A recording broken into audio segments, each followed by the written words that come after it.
Bonjour mes amis, nous sommes le 29 novembre 2025. Cela va faire un an que je me suis assise dans ce même fauteuil pour faire une vidéo improvisée sur mon expérience de la rétrocausalité et de se souvenir du futur. J'ai fait ça au feeling et j'ai travaillé pendant un an. Ça a été pour moi un starter. Depuis, j'ai fait une trentaine de vidéos sur ma chaîne YouTube pour expliquer un petit peu ce qu'était ma compréhension de la rétrocausalité, de se souvenir du futur, et puis les interactions. Et aujourd'hui, j'arrive au stade d'une année et je vous livre un petit peu mon expérience.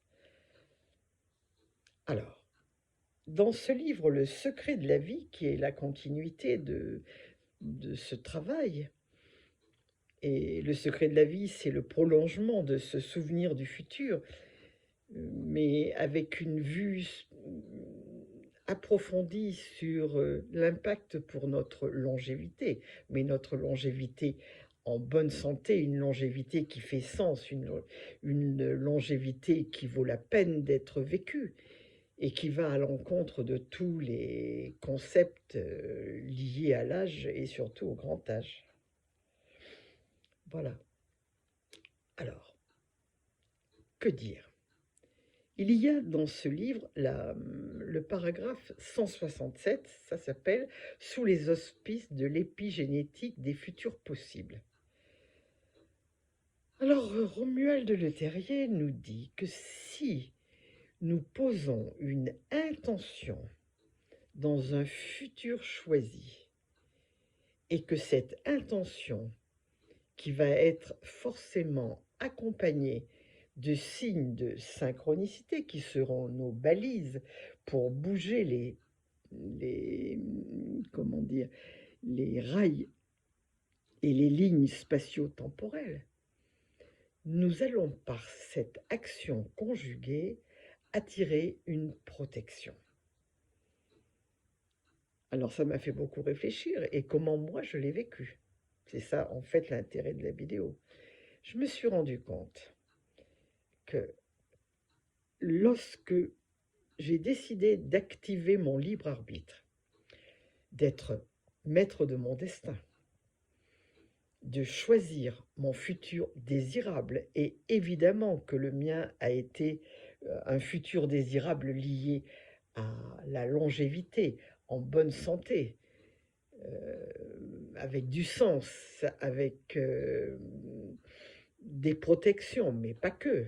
Mais je vais rester axée sur la longévité, puisque je suis dans le cadre du secret de la vie et qu'on parle beaucoup de ça. Alors, qu'est-ce que ça m'apporte? Qu'est-ce que ça m'apporte? Je crois déjà que ça m'a ramené à moi-même. Je me suis réincorporée à moi-même. Comment ça s'est passé? J'ai vécu un événement assez important où mon corps m'a parlé de façon sévère et il m'a fait comprendre que je devais faire un certain travail sur moi pour justement m'écouter, écouter mes besoins et être ma meilleure amie.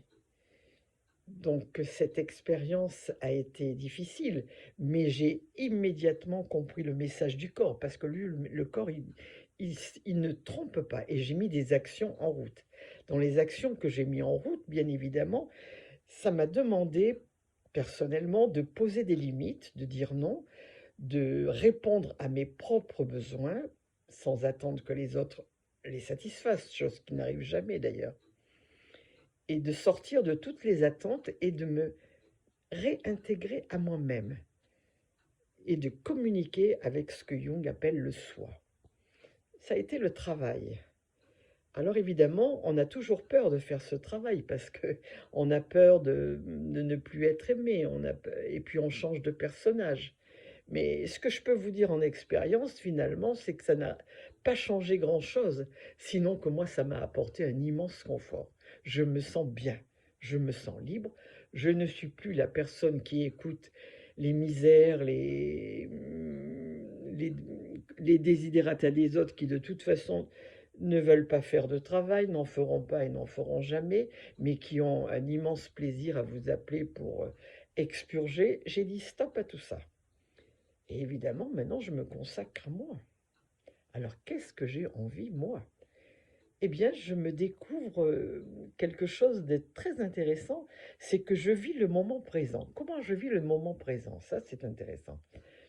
Étant donné que par l'intention, je me suis fixé 20 ans de délai. Donc, cette date, elle est fixe. Je suis dans 20 ans, j'ai même créé une image virtuelle de mon personnage dans 20 ans avec un très beau gâteau d'anniversaire sur mon centième anniversaire. Ça, c'est extrêmement puissant et chaque jour, je fais évidemment mon mantra rétrocausal et je l'actualise, c'est-à-dire que chaque jour, je le mets au goût du jour. Alors, le fait de faire cette gymnastique de boucle rétrocausale, finalement, ça manque dans le moment présent. Alors, quand on est dans le moment présent, eh bien, on n'est pas dans le passé et on n'est pas dans le futur. On est là. On est à l'écoute de soi, on est à l'écoute de la nature, on est à l'écoute des petits riens, et je découvre plein de petites choses infimes. Et ça, c'est une source d'émerveillement. J'ai une autre perception de la vie, une autre connexion. Je suis rentrée à la maison, dans ma maison intérieure. Et c'est source de plénitude. Le temps passe différemment. Je fais confiance, un jour après l'autre, et je découvre. Et je découvre. Et je découvre encore. Et surtout, il y a une grande confiance qui s'est installée. Je me rends compte que la vie est plus forte que l'amour. Ça, c'est quelque chose que j'ai compris en étant dans les 3 cycles. Parce que pour comprendre la rétrocausalité, il faut changer la notion du temps. Dans le temps qu'on connaît tous, c'est le temps chronos, c'est passé, présent, futur, c'est horizontal, c'est linéaire et on ne peut pas retourner en arrière. C'est le principe. Ça, c'est ce qu'on connaît. Mais quand on va en physique quantique, on découvre un autre temps qui s'appelle le kairos, qui veut dire la bonne opportunité. Et là, on peut naviguer dans un espace virtuel. On peut voyager, on peut découvrir. C'est un autre monde. Et ce monde-là, il est vertical, c'est le champ de tous les possibles. C'est là d'ailleurs que se trouve l'intuition, enfin en tout cas la mienne. Et puis il y a le 3e temps, c'est l'Aion. Lui, c'est le temps cyclique. Et là, en regardant les saisons passées, par exemple, il n'y a pas que ça, on se rend compte que la vie est plus forte que la mort. Pourquoi?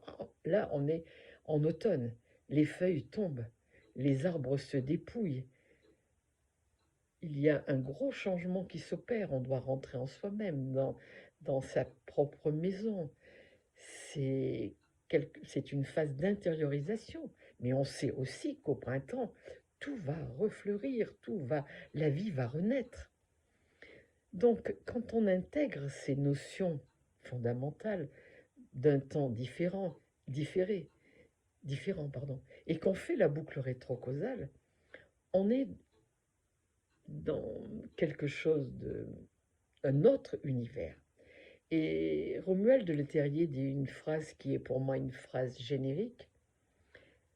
La vie s'informe d'elle-même depuis le futur. Mais il faut comprendre l'émergence de la boucle rétrocausale. Voilà, c'est dit d'une façon simplifiée et ça permet de comprendre. Voilà un petit peu les apports sur une année de ce travail. Donc je continue des vidéos, je continue à vous partager ce que je découvre. C'est totalement humain, simple, et je vous souhaite vous-même de découvrir à travers les ouvrages de ces deux auteurs, Romuald Le Terrier et Jocelyn Morisson, leur recherche. Leur recherche. Moi, j'ai commencé avec, comme livre, Comment les synchronicités ont changé ma vie, du docteur Cornelia Gauthier. Ça a été la préparation pour après plonger dans le livre Se souvenir du futur, qui est un livre qui fait le lien entre les pouvoirs chamaniques et les nouvelles technologies. Et là, j'ai évidemment retrouvé tout l'enseignement d'Alexandro Jodorowsky, que je suis depuis 1982. Et ça m'a parlé à beaucoup d'égards. Et puis ensuite, j'ai découvert Assomption, qui est le contact avec l'au-delà et comment se créer un réseau d'amis virtuels dans l'au-delà. Ça m'a beaucoup aidé, j'ai fait des magnifiques expériences et j'ai des contacts de l'autre côté dans le Kairos. Et ça marche alors là de façon extraordinaire. C'est une protection. J'ai plein. Ça serait presque le fait de refaire une vidéo.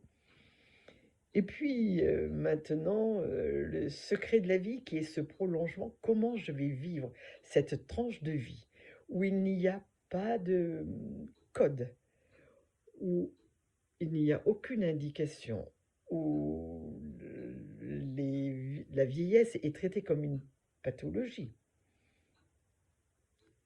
Comment on fait? Alors écoutez, moi je vous raconte comment je fais, sans code de la route, sans balise, en évitant vraiment toutes les pensées qui sont liées à la vieillesse et qui sont effectivement difficiles. Mais on peut aussi bien vieillir, on peut vieillir en bonne santé, on peut vieillir avec ses facultés psychologiques, mentales, en étant autonome, en étant avec du sens, en mettant du sens dans sa propre vie. Il y a un potentiel magnifique. Alors, je le découvre avec vous et je vous le partage au fur et à mesure de mon avancement. Voilà, c'était cette vidéo. Et je regarde la belle comtoise qui est devant moi et qui est là, qui me parle du temps, qui me parle de, comment dire, de ce temps qu'il faut démultiplier. Et je regarde le balancier, ça me fait penser à un cœur qui bat. Unissons le corps, l'esprit et l'âme dans, dans un bouquet magnifique. En tout cas, c'est ce que je voulais vous partager. Et je profite pour remercier les auteurs, Romuald Le Terrier et Jocelyn Morisson, pour leur recherche sur quelque chose d'essentiel qui est le secret de la vie, où il n'y a pas de réponse, où il y a toutes les réponses, mais à chacun de trouver la sienne. Et surtout, je me rends compte que il y a beaucoup de petites vidéos très courtes qui sont des vidéos de vulgarisation pour que le commun des mortels puisse appréhender cette physique quantique qui est un immense terrain d'investigation. Alors merci Romuald Le Terrier.